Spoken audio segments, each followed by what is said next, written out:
Oh, line drills. Line drills are a staple in many lacrosse programs around the country, but also one of those drills that can be perfected to make them far more useful to players. In this video, we are going to go over some of the do's and don'ts of line drills, as well as some modified passing patterns that will challenge your players and get them more touches. To start, we're going to go over one of the biggest common mistakes that teams make, and then go over a bunch of ways to maximize the benefit of using line drills. I'm a stickler when it comes to getting players as many good reps as possible in the least amount of time.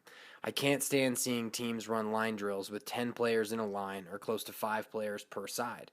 Players end up spending way too much time in lines and not enough time passing and catching. When running line drills, teams should use as much field space as possible and have no more than 5 players in a line. 6 is a good number as well, but 5 is ideal. 3 on one side, 2 on the other. With 5 players in each line, the ball should always start with the first player in the line of 3 so that the drill stays even on both sides. Now that we have the ideal number of players in each line, we will discuss different patterns to make each trip from one line to the other more effective. Players here are catching the ball once and throwing the ball once. Between the catch and the throw, it's important to integrate skills. A few of the skills to integrate are 1. Collarbone, which is keeping your stick on your collarbone while catching and throwing with both hands. Number 2 is fakes. Whether it's a look-back fake, a big over-the-top field fake, or in-tight goalie fakes, definitely integrate fakes into your line drills. Number 3 is dodges.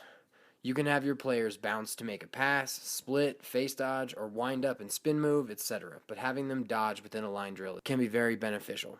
Finally, number 4 is to make them throw different types of passes, behind the backs, leaners, around the worlds, twisters, shovel passes.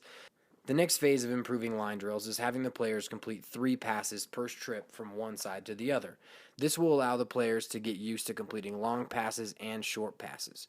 Players will also have to catch and move the ball quickly. In the example, M2 will throw a long ball to M1, who will pass back to M2, who will pass back to M1. M1 will then pass to A1, who passes back to M1, who passes back to A1, and so forth. The next phase in this progression is to move to ground ball pass. Everyone knows that in a game you would never pick up a ground ball and roll it to the next player. It's the same with any drill. So in this example, M2 will pass to M1, who will pass back to M2, who will roll the ball to M1. M1 picks it up and moves it off the ground to A1, who passes back to M1, who rolls the ball back to A1, who picks it up and moves the ball off the ground, etc. The drill will just continue like that. This is a very easy way to teach players the offensive concept of ground ball pass. In an offensive set, if there's a ground ball and we pick it up, we want to move the ball to the backside as quickly as possible because all of the attention was on that ground ball. This is a very easy way to help your players understand this concept. Once players have the idea of 3 passes down well, now we can start adding new patterns. My favorites are pass flip over the shoulder and pass flip pass over the shoulder. In the pass flip over the shoulder example, G1 passes to M2, who flips it back to G1, and M2 breaks up field. G1 wide turns away and throws an over the shoulder pass to M2, and then the motion continues. The last motion we have integrates every player each time the ball hits either side. In the pass flip pass over the shoulder example, M2 passes to M1, who flips back to M2, who passes to D1, who hits M1 over the shoulder. M1 passes to A1, who flips back to M1, who passes to G1, who passes to A1 over the shoulder, and the motion continues.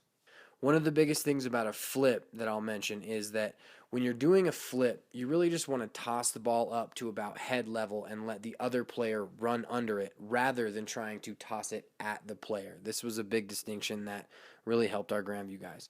For closing thoughts, remember to be creative. These are only a few ways to expand upon line drills. I also want to mention that I've seen great strides when using this style of line drill with teams as young as 8.